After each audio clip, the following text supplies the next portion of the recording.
Pilipinas, una sa ating mga balita. Umarangkada na kaninang umaga ang rollout ng unang batch ng murang NFA rice sa Metro Manila bilang tugon sa deklarasyon ng Food Security Emergency ng Agriculture Department. Ang mga detalye ihahatid ni Edwin Duque.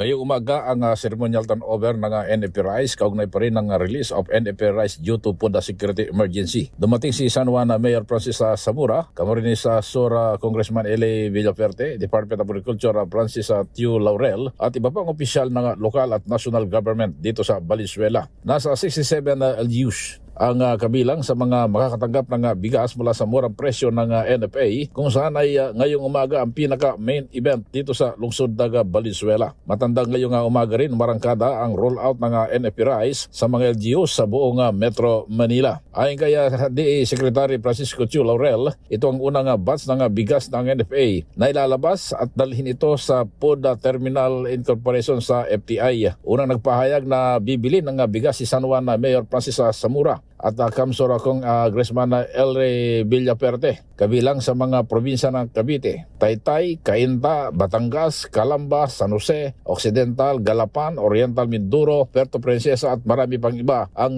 nagpasabing sila ay bibili ng murang bigas. Kinumpirma rin ni DA Secretary Tiu na maaaring makabili ng bigas ang LGUs sa pamagitan ng pakipag-MOA sa FTI. Maaari nilang ibenta ang bigas ng hanggang 1 kilo bawat pamilya. Pinayuhan ni Tiu ang mga nagmagbebenta sa merkado na i-monitor upang hindi makapagsamantala o makapatong ng presyo ng bigas. Sa ngayon, anya ay merong stock na 300,000 tinulada ng bigas at magtutuloy-tuloy ang kanilang pagbili sa mga magsasaka kung kinakailangan para matugunan ang supply ng bigas. Para sa MBC TV Network News, ako sa Ares 23. Edwin Duque nagulat sa DSRH, una sa Pilipinas, una sa Pilipino.